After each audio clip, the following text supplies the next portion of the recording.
changes has been made in regards to college football playoffs. We're going to talk about that right now. You got Ohio State bracket, by the way. We got Texas and Miami.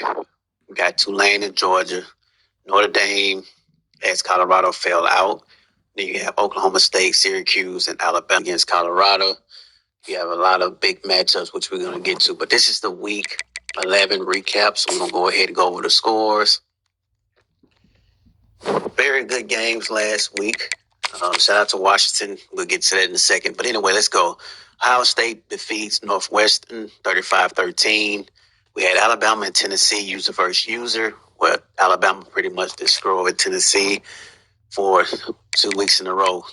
Alabama pretty much playing like the old Bama Crimson Tide.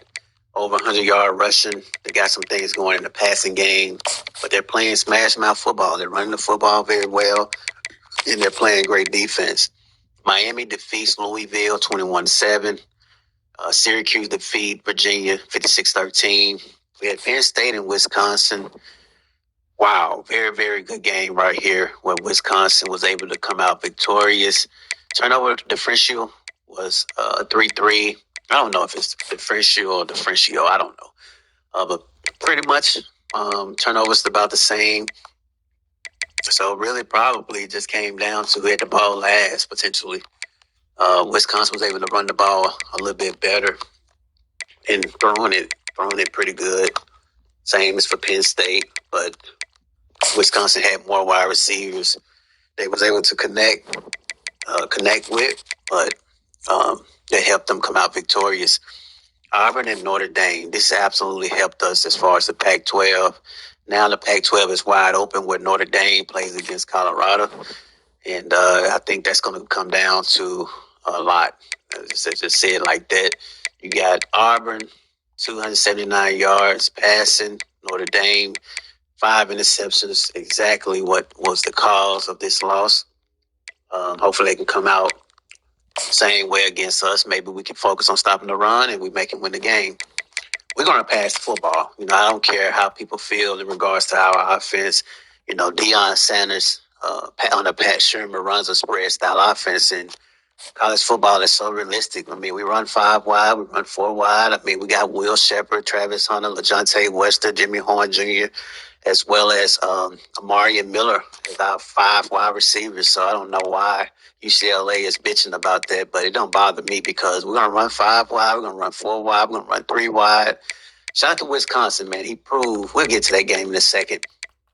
I just had to say that. But Clemson, pretty good game. Robert Kemp, 3 touchdowns, no interceptions. North Carolina, 3 interceptions, man. It's hard to win a game when you turn the ball over that many times. Clemson wide receiver Henry Bond Jr. plays great again for 2 weeks in a row. That's good stuff. Florida State wins 28-23. Michigan defeats Michigan State 42-14. Texas and Texas Tech. This is a user versus user. Texas was able to come out on top finally as they've been on a little losing streak. It was a shootout, 40-33. Turnover, 4 turnovers. Wow, they still was able to win this game. That's not ideal, but maybe his quarterback didn't throw any interceptions, which was great. It was a very good game. Texas Tech was able to rush for over 154 yards. That's Bryce Keenum, and he had a sophomore quarterback threw 2 interceptions, and that probably was the big reason. But hey, he was down 1 possession. You got USC and Arizona. USC wins 44-26 against Arizona State. You got UCF wins against Oklahoma 50-49. It was a tight user versus user game. Taking a look at the stats, it looked like it was a shootout where Oklahoma did turn the ball over 5 times, man. I'm going to tell you guys something, man. When you turn the ball over that many times, that's one of the things I try my best of doing.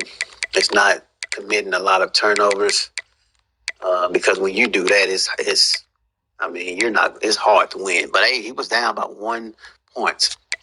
He had a wide receiver, tight end, sophomore, 9 catches, 190 yards, as well as a touchdown. Couldn't get anything going in the running game. Quarterback James Proctor hooked up for 382 yards, 4 touchdowns, and 1 interception. Pretty cool. A little under the weather. but we're gonna make it happen. Um, we had Colorado and Washington. Why is it showing like that? Colorado and Washington, where Washington wins 52-42. Pretty much, we was dominated on the defensive front. I mean, the offensive line couldn't get anything going. The defensive line couldn't get anything going. It says a lot about Washington's ability to play defense.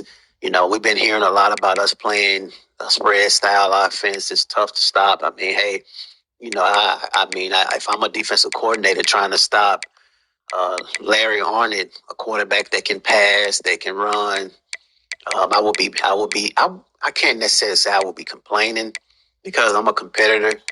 And I mean, if you're spreading it around, you're spreading it around. But Washington came with a mentality that we're gonna make it miserable for Larry Arnett.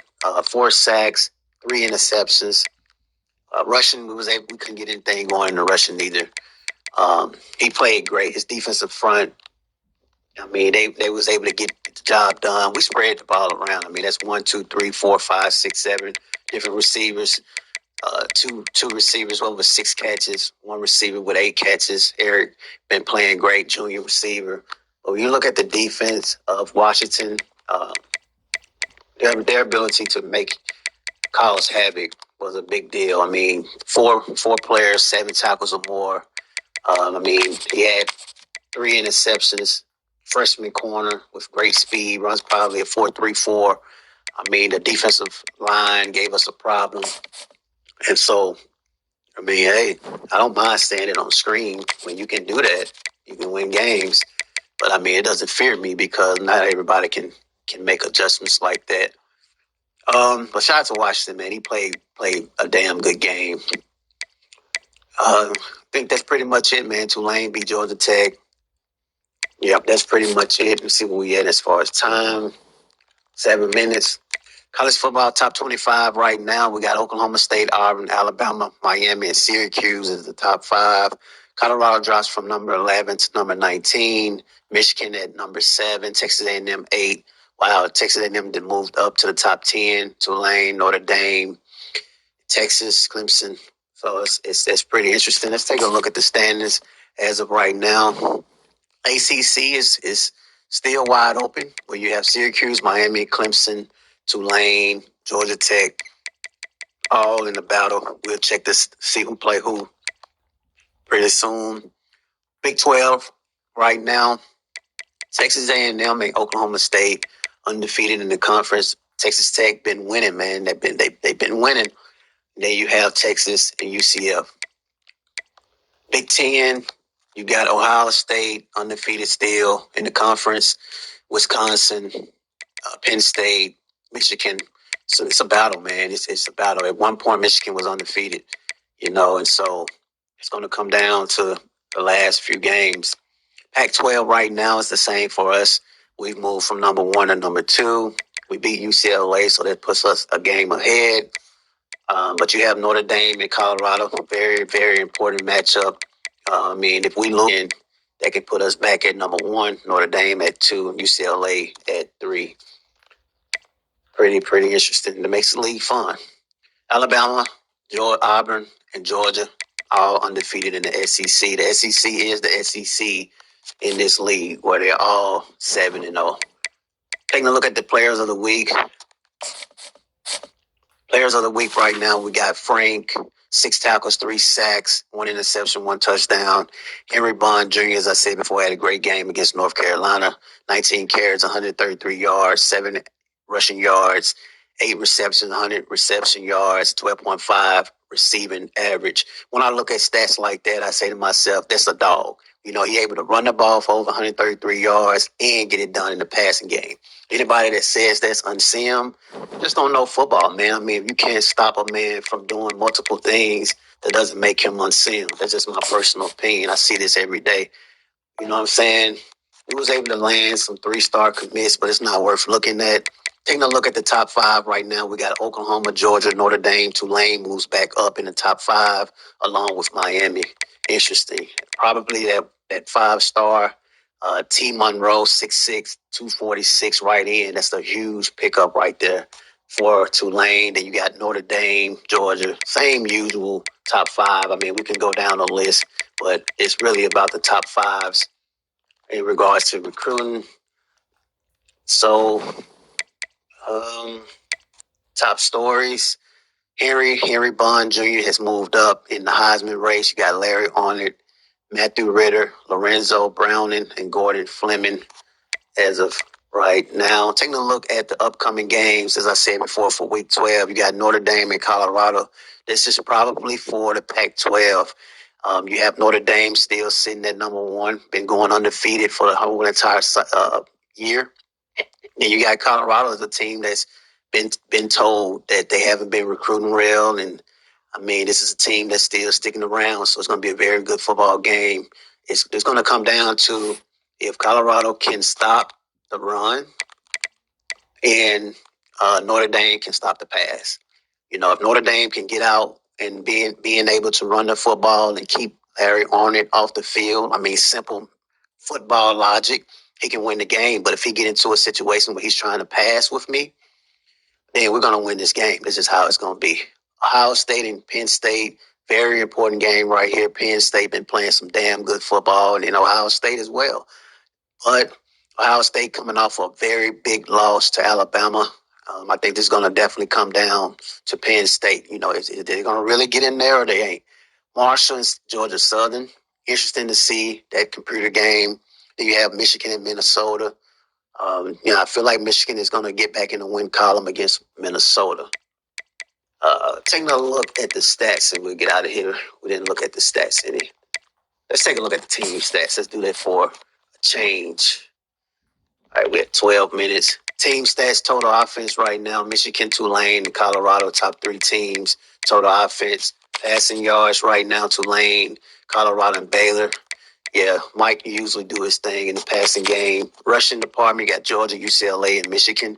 That's why I say Michigan must run the football very well to, continue playing great. Defense right now, I guess this is the best defense. Miami, Army, and USC. As far as against the pass, I knew we were going to be horrible. Texas A&M up there as well, but they have the best rushing. Texas A&M top three, along with Alabama and Miami. Most sacks right now, Alabama, Miami, and Texas A&M. Most interceptions, Georgia, Alabama, and Michigan. You know, so opponent like me would hate to play these three teams because it seems as if they know how to create turnovers and they make it miserable for you. But overall, man, it's a very, very good week 11 recap. Give you guys the week 12, something to look forward to as we get closer to the end of the stretch. Hit the like button, subscribe to the channel.